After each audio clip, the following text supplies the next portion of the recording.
Hello YouTube, this is iPhone 7 recent rumors. What will the next iPhone be called? Will it be the iPhone 6s or iPhone 6C? If Apple sticks to its traditional naming, then it's more likely that the next iPhone will be called the iPhone 6s instead of the iPhone 7. Now let's talk about the specification of the iPhone 7. The screen size.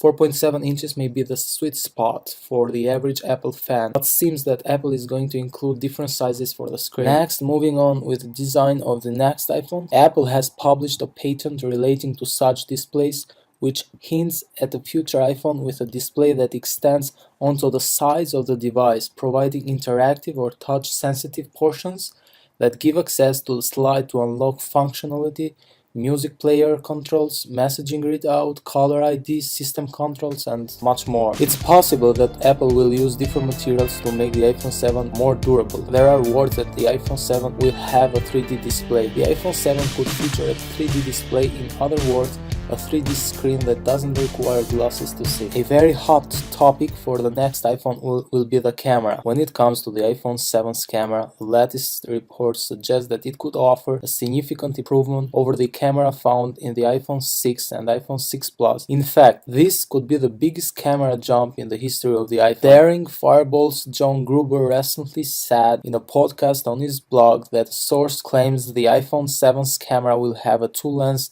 system that could help allow users to capture DSLR quality imagery. A dual lens design offers a number of advantages over the present iPhone camera setup, including the option to add an optical zoom. It's also been suggested that future iPhone cameras will have better performance in low light conditions. Talking a little about its processor, the processors are expected to be manufactured using a 14 nanometer design. The new chips are expected to be smaller, more efficient, and of course more powerful. Most probably Apple itself will design the A9 chips as it has done with A-class processor chips in the past. A very interesting new rumor for the iPhone 7 new feature is the joystick-style home button for gamers. Essentially, the concept of this is the home button of the iPhone 7 would be able to pop up on a little spring and turn into a sort of mini joystick for playing games. There are plenty of iOS games that would benefit from a hardware controller, and this sounds like a lot of fun. A new charger for the next iPhone. In August 2014,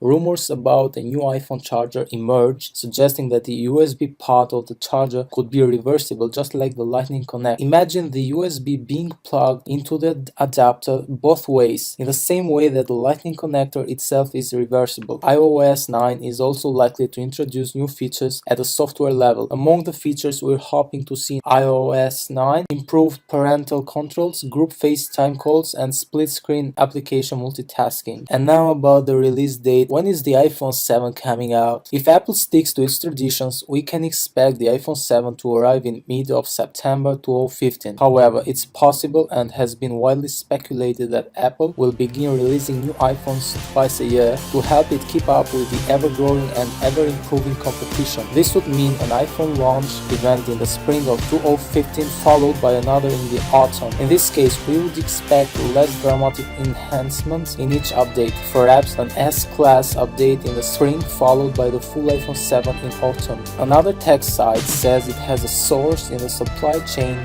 that backs all this up, claiming that while the iPhone 7 will have to wait until September, the iPhone 6s will be launched in spring alongside the Apple Watch. Thank you all for watching. If we get new rumors about these two iPhones, we're going to update you here. Stay tuned.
Force Touch has already been unveiled in the Apple Watch and the MacBook trackpad, and it's a heavily rumoured feature for the iPhone 7.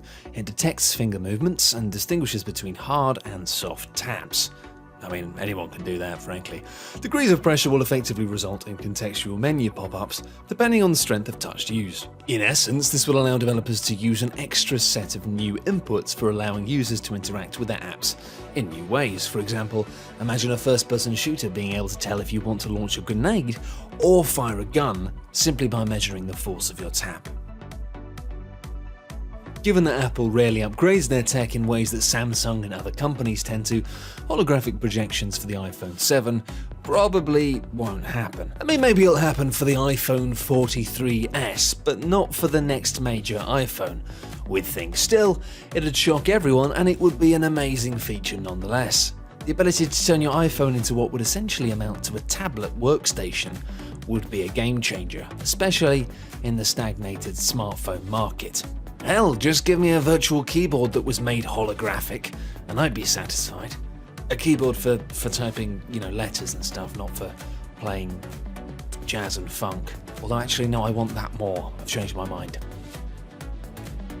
Sapphire is the second most scratch-resistant material after diamond, and it was one of the most rumoured inclusions for the iPhone 6, but alas, it wasn't meant to be. It's the most durable display any smartphone could have, and it's one of the more likely features that the iPhone 7 may offer. The iPhone 7 may very well feature a 3D display, according to reports which claim that Apple supply chain partner TPK is working on a project that relates to naked eye 3D screen. In other words, a 3D screen that doesn't require glasses to see, like the Nintendo 3DS. Let's be honest, charging for all recent iPhones has sucked quite badly when compared to other Android smartphones, especially from Google and Samsung.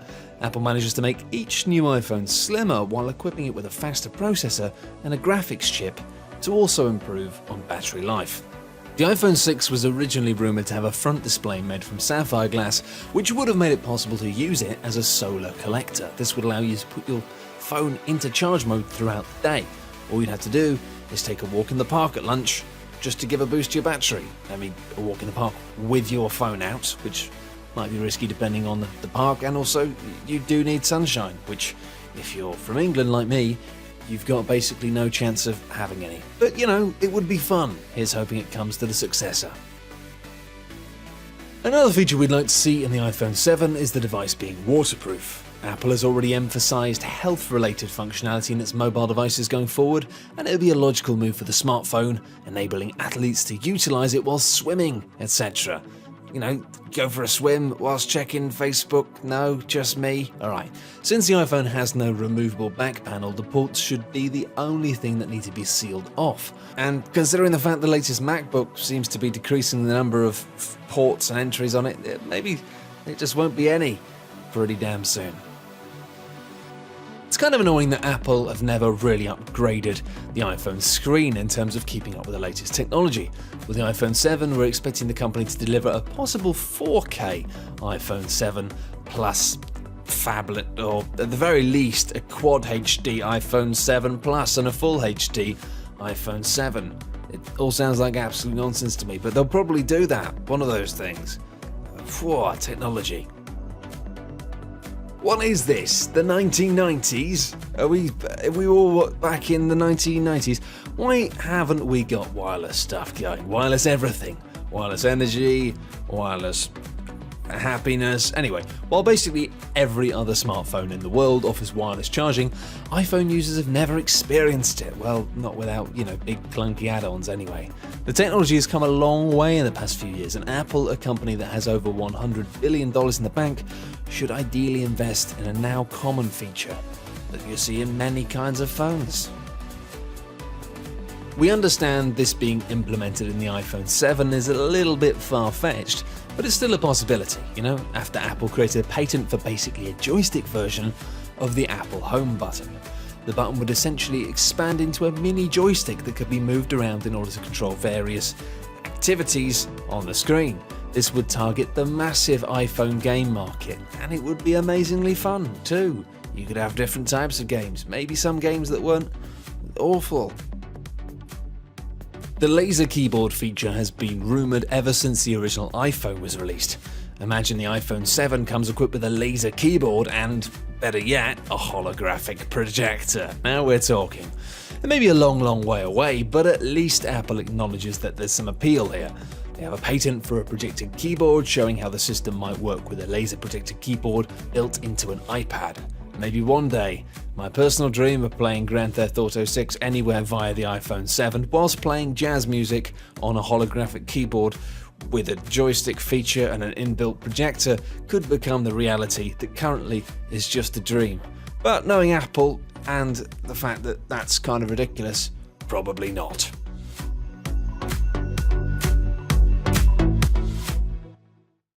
We don't want to just change your phone. We want to make you say, wow, that is a bigger change than I expected. iPhone 5 is a result of that desire to surprise. It's been completely redesigned. For the first time ever, we've increased the size of the display. By making the screen taller but not wider, you can see more of your content without the need to scroll. We're making scrolling a thing of the past. iPhone 5 is more comfortable to use and reduces scrolling fatigue while reading long documents. Even with the larger display, iPhone 5 is the thinnest iPhone we've ever built. To achieve a design this tall, we had to look at a complete redesign of the internal architecture. It's 18% thinner and 795% taller than the previous iPhone. It makes everything you do on iPhone 5 feel easier and just a move of your arm away. No more hidden menus, no confusing gestures. Everything is right at your fingertips. The panorama feature is simply awesome. The Ultra HD widescreen display lets you get your entire shot in a single snap. You can also use your iPhone 5's innovative design for image stabilization. With an iPhone this tall, reception has never been better. You'll enjoy crystal clear clarity on even the longest calls. And of course, all your favorite apps are still available. In fact, you'll find your old favorites also benefit from the new experience-enhancing Ultra HD widescreen. We found that while many previous iPhone owners were using FaceTime, they weren't using it for their faces. That's why we're introducing Body Time. Using an iPhone 5's Ultra HD widescreen display, Body Time lets you see a person's entire body, allowing you to detect mannerisms and defects like never before. We looked way beyond what we saw as expected. It took all of our learning, all of our thinking, to realize something so simple, so clear, and yet so tall. iPhone 5, the tallest thing to happen to iPhone since iPhone.